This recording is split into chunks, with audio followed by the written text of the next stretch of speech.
Are you your DF, right? Yes, I spoke with you. Thanks for calling. Oh, I'm delighted to have you here. I want to enhance your career as much as possible. Thank you. What? My bird? I want mine. I lost mine. So are you telling me they were more important than cable? No, not just cable. They have videotape. Oh, yeah. It's higher impact in some ways than cable. In the jury pool, we educated a whole lot of people through media of various sorts about this war and about why everyone should be opposing it. One of the questions that we didn't ask was to the jurors, why aren't you where we are instead of where you are? That's our goal, to have everyone questioning and contacting their elected representatives and saying, stop this war.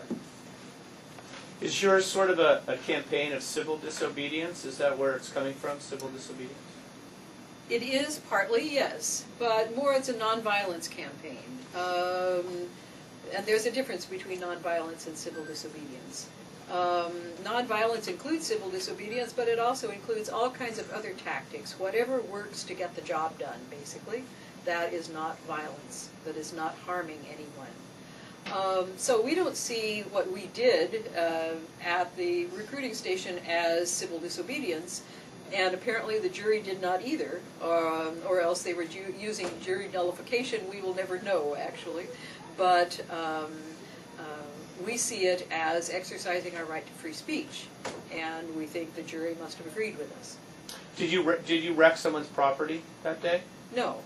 What we did was put water-soluble handprints, tempera paint handprints, red handprints on the windows of the recruiting station, and spread fake blood, which is made of a mixture of corn syrup, dishwashing detergent, and red food coloring, and flowers on the sidewalk in front of the recruiting station.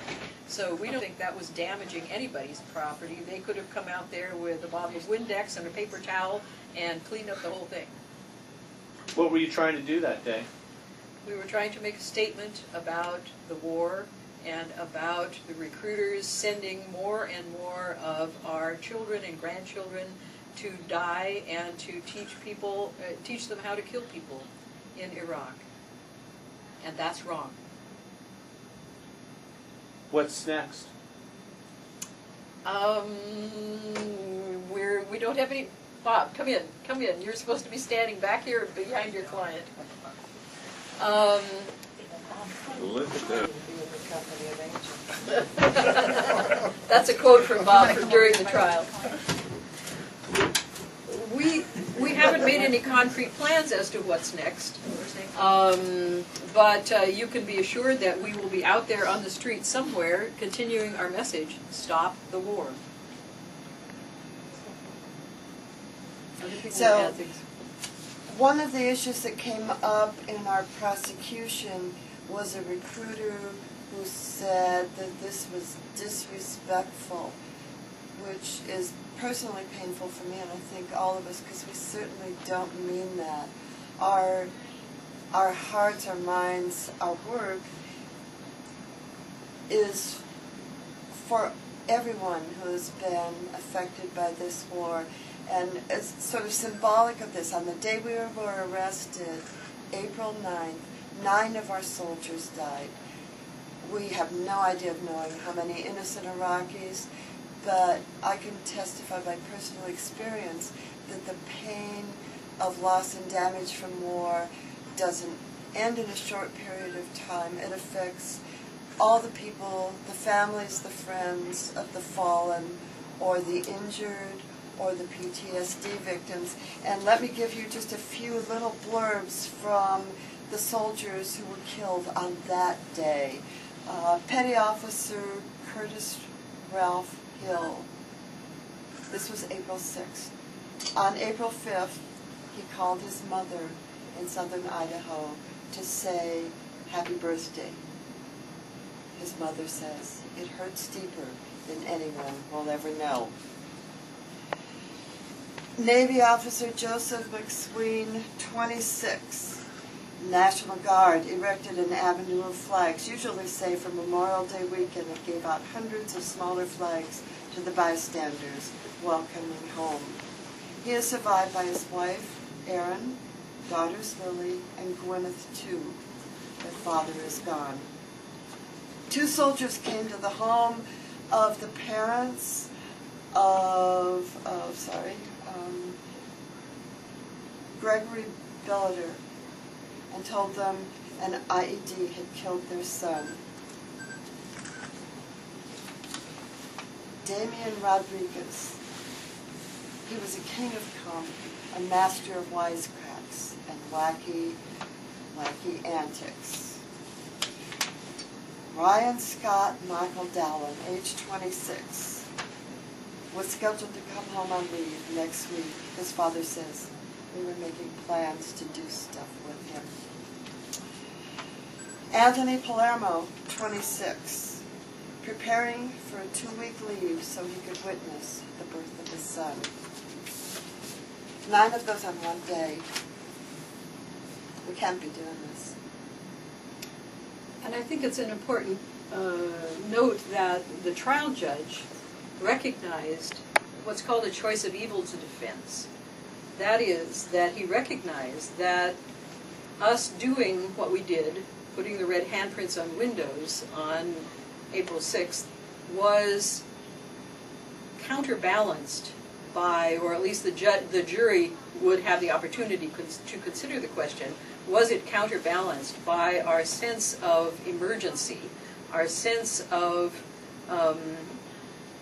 that we had to do it because of this emergency that's been continuing for years and years in Iraq, that we felt so strongly about that emergency, that continuing emergency of what's happening in Iraq and Afghanistan, that we had to do something. We had to do what some people might consider breaking the law. And the judge allowed that as an instruction to the jury, and we can assume that perhaps the jury at least considered that. So I think that's a milestone in legal defenses that can be used by other protesters and other people working for peace in the future. I want to add to what Martha said about our soldiers who died on that day, that undoubtedly many more Iraqi citizens died on that day.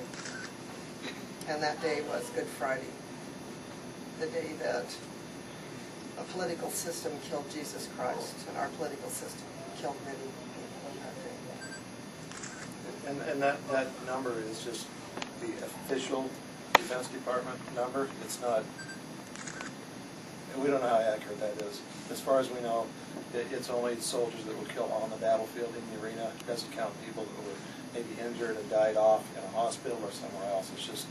It's probably a very, very, very conservative number. Or those who committed suicide. Exactly. And I've got a 16-year-old son. I don't want to be the father of one of these kids.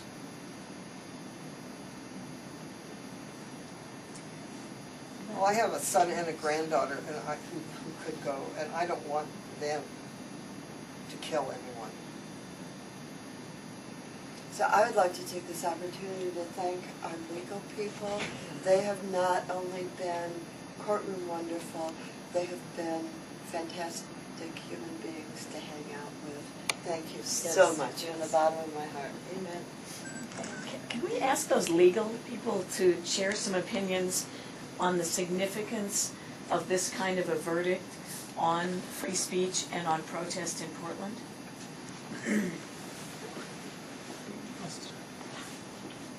Well, I think the First Amendment has consistently been eroded over my entire career.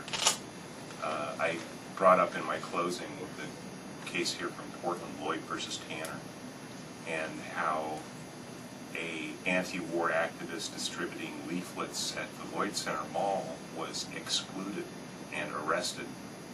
And unfortunately, the Supreme Court announced that access on the public sidewalk was sufficient to reach the public at large. And I think that given our modern urban world, there's fewer and fewer opportunities to exercise our free speech rights. And without an opportunity to exercise those rights, there really is no First Amendment. And I think that this case, in a small way, put up a bulwark and said, yes, the free speech is still alive in America. How is it precedent setting? Someone said it was precedent setting in this case. I don't know that it's precedent setting legally in any sense, but certainly besides for just questions of speech that were considered by the jury over the past few days, it was really more of a question of justice as to what would be a just outcome that the grannies and grandpa would get from that jury. And that's why we rely heavily on the jury system and we value it, because they were able to find a just resolution to the case. What's your name? Thaddeus Betts, and I represent Ms. Graham. And could you spell your name? Thaddeus. Last name is Betts, B-E-T-Z. And you might also, could you spell your name too, please? It's Robert Callahan, Callahhan. Thank you. And I represent Clyde Chamberlain. And you should know the names of our other attorneys too, so that they Okay. can All right. be Everybody- honored. Yeah, everybody can spell their name then that I haven't gotten already. If there's two ladies too. Susan Kohler, Kohler, and I represent Minnesota. And for Ann Huntworth, Lisa Ludwig, Lisaludwig. Thank you. I want to ask you about the precedent setting. You said it may not be a legal precedent, but in terms of using the lesser of the evils defense, I think this is somewhat unique in recent experience in trials here, isn't it? I mean, the fact that that was allowed.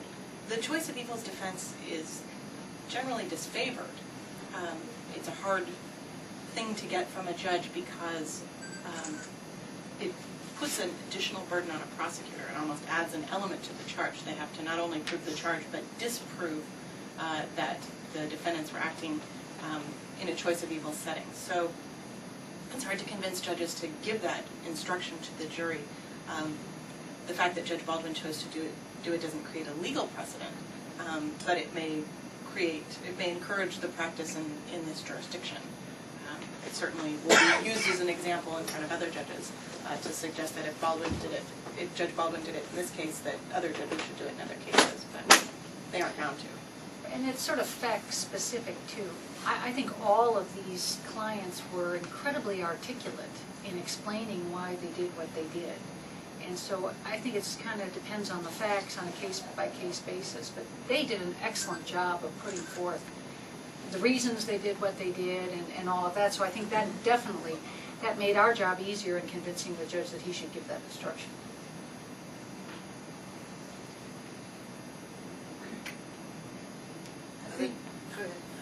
I think that people who are U.S. citizens are at a distinct disadvantage compared to other people in the world because we are so bound by the boundaries of our country, and we don't feel a connection with people anyplace else.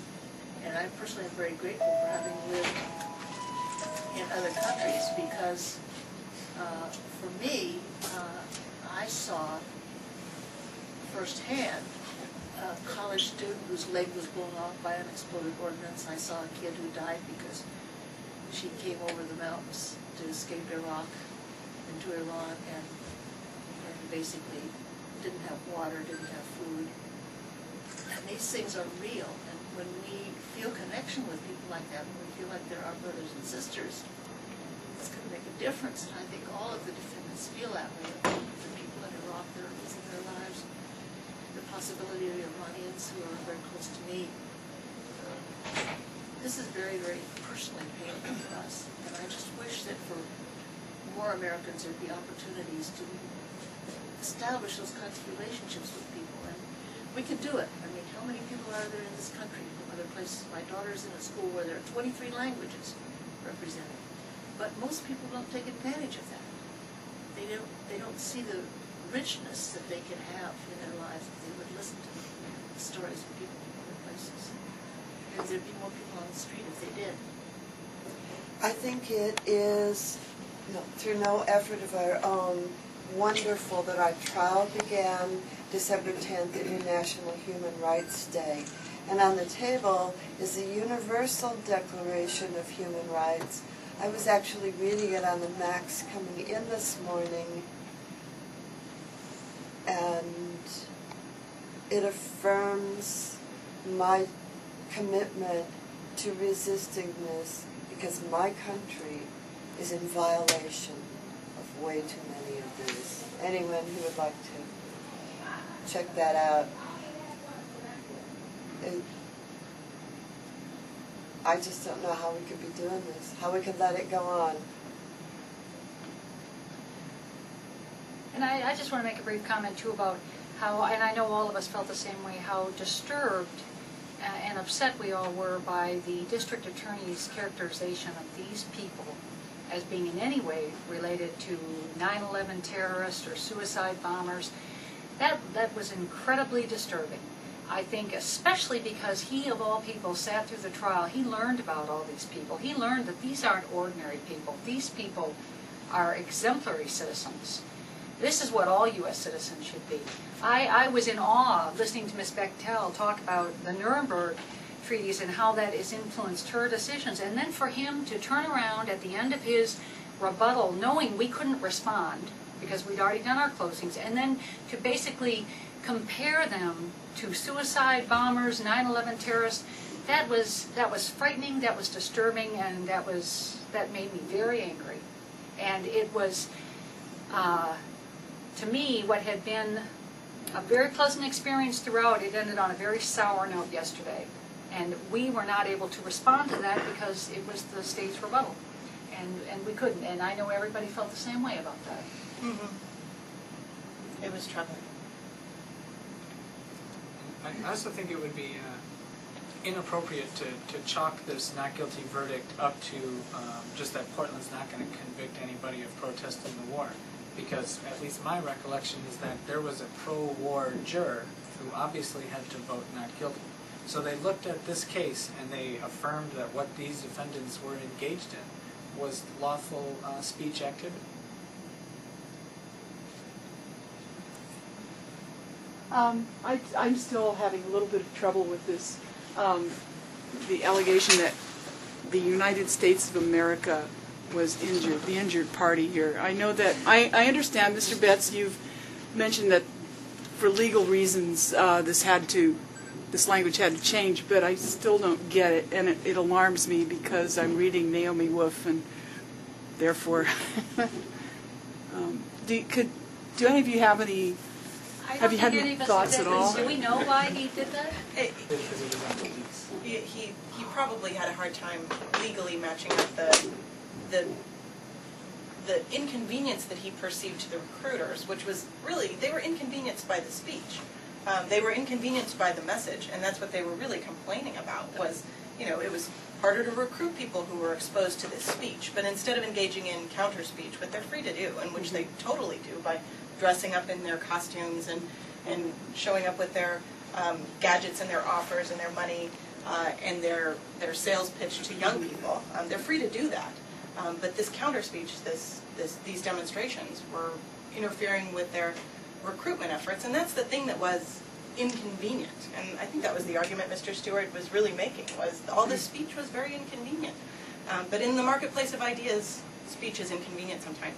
But he had to legally link the inconvenience to some individual property owner. And because the lease was ultimately paid by the United States government, he changed the charging instrument after the trial had begun, which we objected to because it probably wasn't lawful for him to do that. But in any case, we don't have a basis to complain about it at this point because of the acquittal. I'm especially fond of the observers / supporters / just friend who said, oh, and the victim has been changed to the United States of America.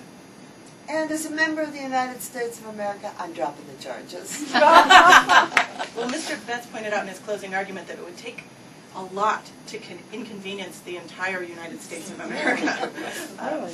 And I think the jury responded to that. But couldn't this be used as a precedent in some future free speech case when perhaps the United States of America, their legal representative, had more guns on their side, so to speak? I mean, really and truly, this sounds to me like very much in preparation for some time when all of us can indeed be hauled off the street with no recourse whatsoever, no habeas corpus, no nothing. We can all be disappeared. And that this little tiny thing that's why it sets off alarms to me, because I do believe that butterfly is going to affect things. Until they take our bar cards away, we'll be here for you. They'll go for you guys first. Yeah. Who knows? Well, that was why I was so disturbed by the district attorney's closing rebuttal argument. Exactly. I mean, I think had the jury come back and found them guilty, I would have felt like that would have some kind of chilling effect. I mean, if you're gonna speak out against the war and then be called a terrorist, that's scary. That's pretty scary. I think that is happening Our already. leaders are doing that, in Oh, Washington right. every day. Well, yeah, but I mean, but to hear it have it here happen in Portland, Oregon, in the Multnomah County District Attorney's Office, basically referring to these people as, terrorists, that's kind of scary. That scared me Yeah. very much, just to hear about it. But as far as legal precedent, I mean, basically, Judge Baldwin is a circuit court judge. He doesn't really have any precedent, it's my understanding, over even any Multnomah County Circuit Court judges. I mean, unless this case went up to the Court of Appeals, if there was appellate law, that could have precedent, but Judge Baldwin's ruling kind of stands alone at this point. Even if it isn't precedent, do you think there's any chance that it is strategic? Is there any chance that it wasn't just this is who's on the lease and somebody thought strategically, let's start laying groundwork to make this bigger? I would hesitate to attribute that much strategy. I'm trying to be nice. That was very subtle and to the point. Isn't it encouraging that that was brought up and yet you still won? I mean, he brings that up at the end, but the jury still voted against his where he was going with that. So that's way. Yeah. Oh, Fortunately for us, the jury heard the testimony. This is Portland, Oregon, after all. right, but It's worrisome that disturbing. that he brings it up very much, but it's very encouraging on the flip side that in spite of him having the last word at saying that, the jury still seen what was happening and voted. I was so impressed with the quality of our jurors. The whole jury pool, the 65 members that were called, I would have taken them all. I thought they were. Well, maybe not all. All of them. I would have. Bob would have taken them all. Bob's from Washington County.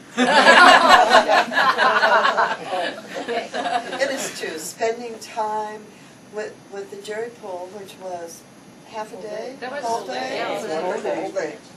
Just started this whole event. I personally do not care what is the outcome of this. We have already won. This is already so wonderful, and God, I love doing this. Well, it was particularly encouraging that one of our jury members, one of the members of the veneer, came back and brought her daughter to watch part of the trial. She said that she thought it was the most interesting voir dire she could have possibly appeared for.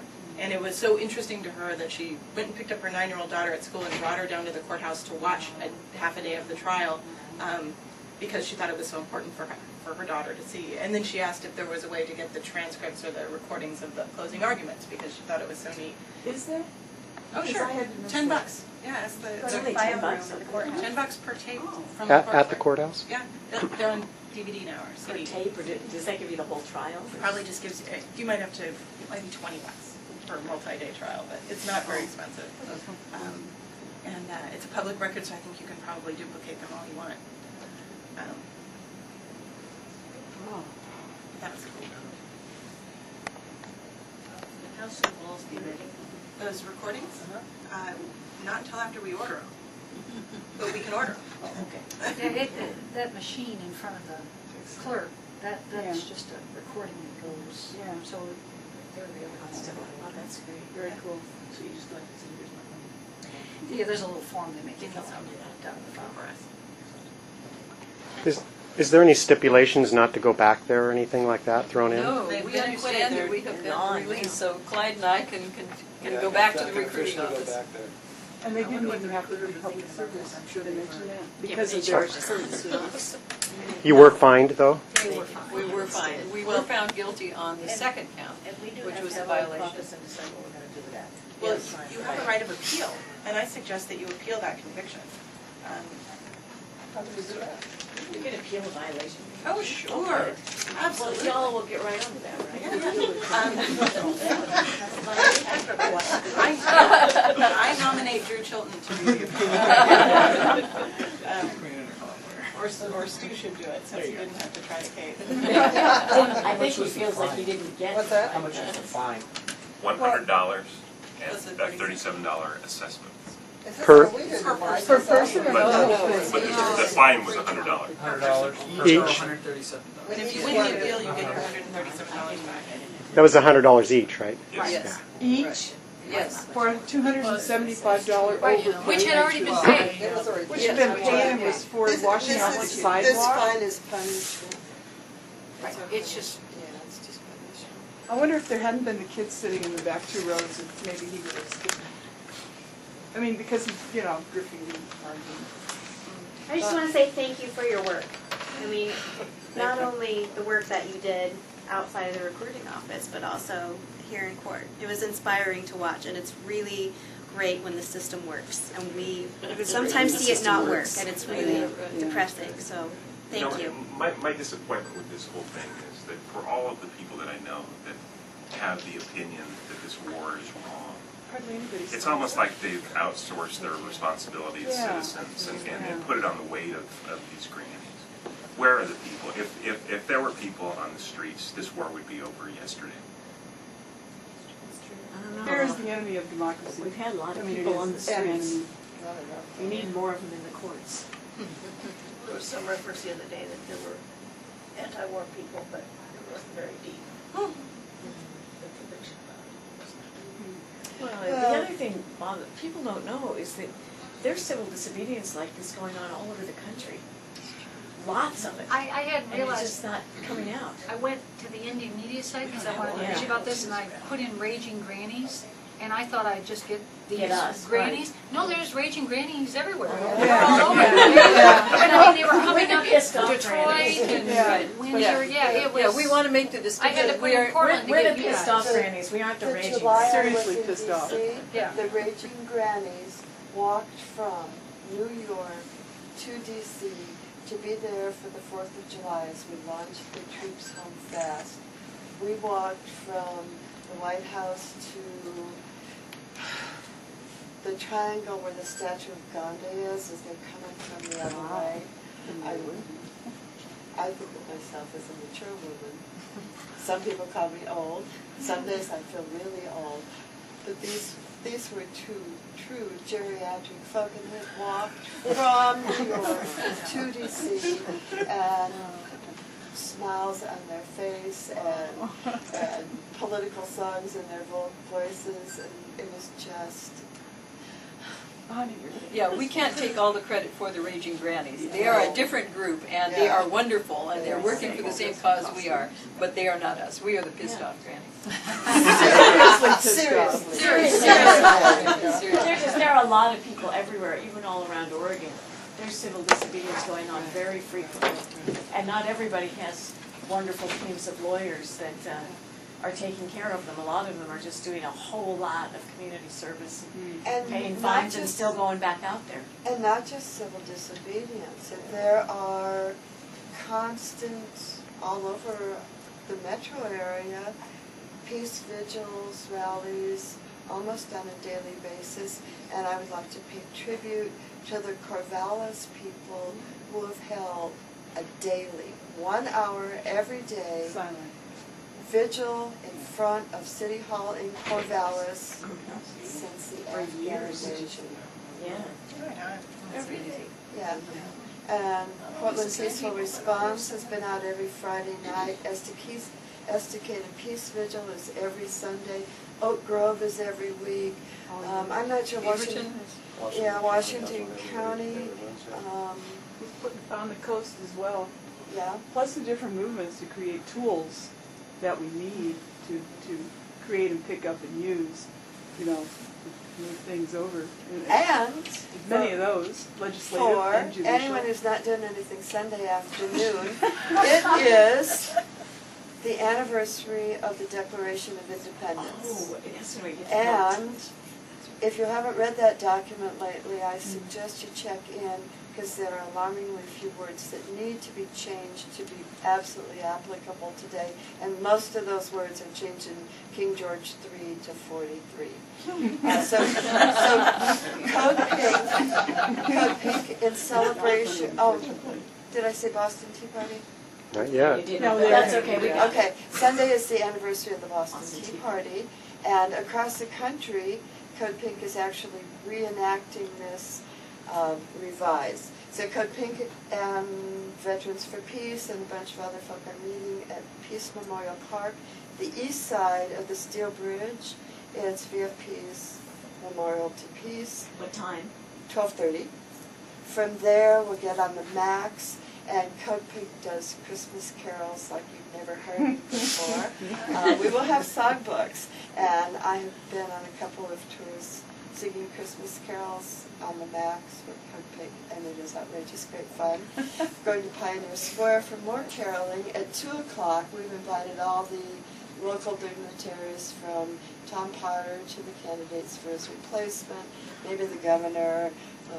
I'm not sure who all got invited to join us there for a reading of the updated 2007 version of the Declaration of Independence, and then honoring one of the acts of civil disobedience that spawned this potentially great nation. Will go onto the Hawthorne Bridge and reenact the Boston Tea Party. Sunday. What are you going to throw in the water? Leaf mulch. Leaf mulch. Awesome.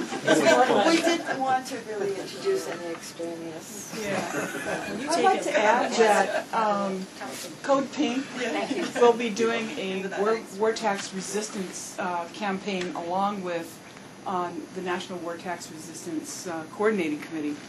Theirs is going to be slightly different, except part of it's going to be connected to us, and I think that's marvelous. And also, Chris Hedges has declared that he will.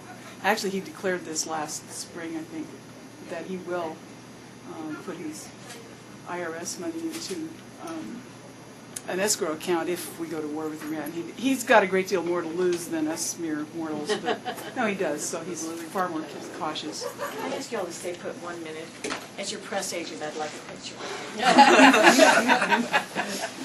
And while Where's your making- ID? And the uncharged codefendant. What? Yeah. And I'd like it, I wish I got on the record, I did not flee. I Okay, went I'm to work. assuming it's the button at the top, My and we'll son take said, you fled, you left. I can't really see this, but everybody smile and push say it. peace. Peace. Yes. Now do another one or two, Yes. because somebody closed their eyes. And would you Right. make sure that, can you get in close so you've got just us in the group? Okay, we can. And residents and supporters have vowed to resist putting their bodies in front of the bulldozers. That's good. That could begin as early You have to as hold it down. 15. Yeah. I want to invite everyone to join us at Blumenauer's office every Thursday from 12 to 2, where we are having a vigil for impeachment. A lot of us think that if we want this war to stop, we really need to deal with Cheney and Bush. You guys listen up, you know where vigils can lead. Yeah. We know.